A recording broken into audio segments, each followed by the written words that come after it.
Halo rekan-rekan investor, selamat datang kembali di sesi bedah emiten kita. Sebagai mentor saham Anda, saya sejujurnya sangat antusias hari ini. Dari sekian banyak tumpukan file, laporan keuangan, dan catatan riset yang kita kurasi, kita bakal melakukan deep dive pada satu emiten yang sepertinya luput dari radar pasar. Namanya PT Palmas Rasih Tbk, atau kode sahamnya PSGO. Jadi, siapkan catatan Anda. Di sesi ini, kita akan bedah tuntas secara objektif gimana cara menilai harga wajar dari sebuah hidden gem atau permata tersembunyi di pasar modal kita. Yuk kita mulai. Coba Anda perhatikan angka ini dulu. Saat ini, saham PSGO itu ditransaksikan di kisaran Rp202.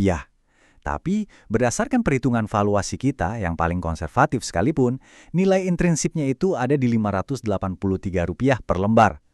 Ada celah atau diskrepansi yang luar biasa lebar di sini. Buat kita para value investor, selisih harga ini jelas memberikan margin of safety yang masif. Peluang salah harga semacam ini adalah sesuatu yang sangat jarang terjadi di bursa.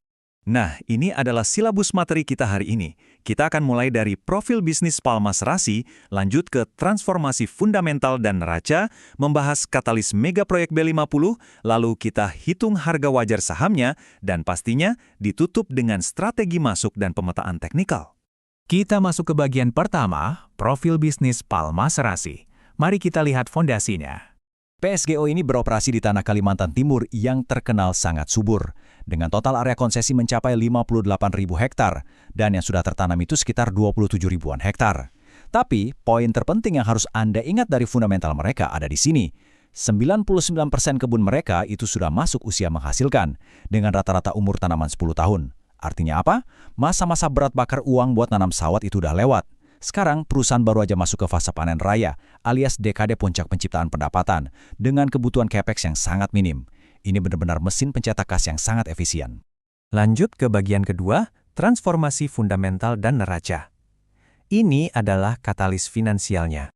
Kalau kita lihat datanya, manajemen baru-baru ini mengeksekusi manuver yang jenius banget. Pertumbuhan pendapatan mereka terus merangkak naik secara konsisten. Dari 1,77 triliun di tahun 2021, naik ke 2,05 triliun di 2023, dan diproyeksikan tembus 2,55 triliun rupiah di tahun 2025 nanti. Model bisnis terintegrasi mereka, mulai dari kebun yang sangat produktif, sampai punya pabrik pengolahan sendiri, terbukti ampuh menghasilkan growth yang solid dari tahun ke tahun. Tapi, katalis terbesarnya ada di angka ini, 574,64 miliar rupiah. Di penghujung tahun 2023, manajemen memutuskan untuk melepas dua anak usahanya ke Events Group. Hasilnya, kas perusahaan langsung kebanjiran dana segar yang masif. Ini adalah langkah restrukturisasi modal yang super cerdas untuk membersihkan beban di masa lalu. Dan efek dari suntikan dana segar itu benar-benar luar biasa. Total kewajiban atau liabilitas perusahaan yang tadinya sempat bengkak di 1,26 triliun langsung terjun bebas menjadi sisa 445 miliar rupiah saja pada Maret 2026. Mereka pakai dana divestasi tersebut secara agresif dan tepat sasaran khusus buat melunasi utang-utang berbunga. Penurunan utang yang ekstrim tadi langsung tercermin di Altman Z-score mereka yang sekarang ada di angka 5,79. Buat Anda yang belum familiar, skor di atas 3 itu artinya perusahaan udah masuk di zona sangat aman. Manajemen sukses ngebangun apa yang kita sebut sebagai Fortress Balance Sheet, sebuah benteng keuangan yang sangat kokoh, nyaris kebal dari risiko kebangkrutan untuk menghadapi ketidakpastian ekonomi ke depannya. Sekarang kita bahas bagian ketiga, katalis megaproyek B50. Kita bedah sentimen makro dan juga risikonya. Ini yang paling menarik, kita punya katalis makro raksasa di depan mata, yaitu mandat bioenergi B50 dari pemerintah Indonesia pada Juli 2026 nanti. Kebijakan ini mewajibkan pencampuran 50% biodiesel ke dalam solar. Tahukah Anda seberapa besar dampaknya? Proyek B50 ini diproyeksikan bakal menyedot hingga 17 juta ton CPO dari pasar.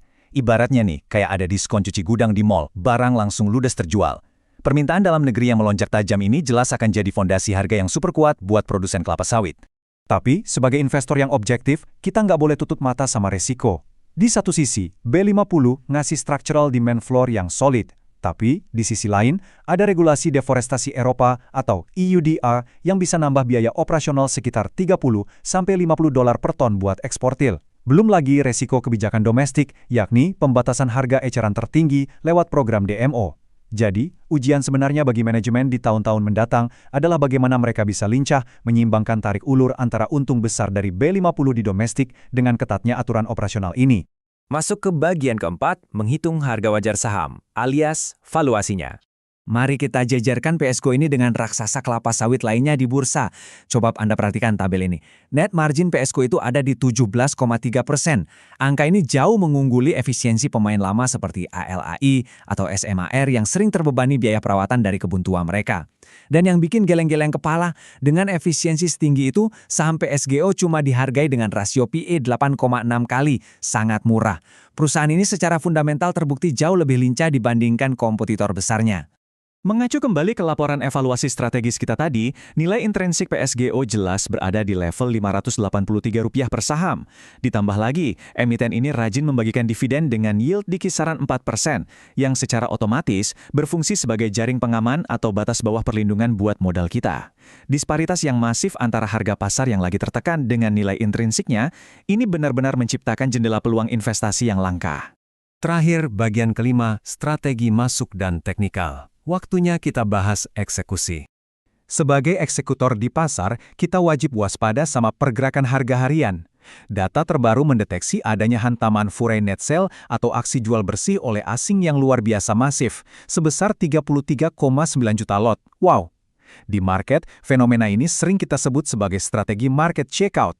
Pemain besar sengaja ngehajar harga sedalam mungkin buat mengguncang psikologis investor retail, memicu kepanikan biar barangnya pada lepas di harga bawah. Saran saya sebagai mentor Anda, jangan pernah terpancing dalam kepanikan semacam ini. Alih-alih ikutan panik, kita pakai cetak biru eksekusi ini sebagai panduan objektif Anda. Pertama, observing.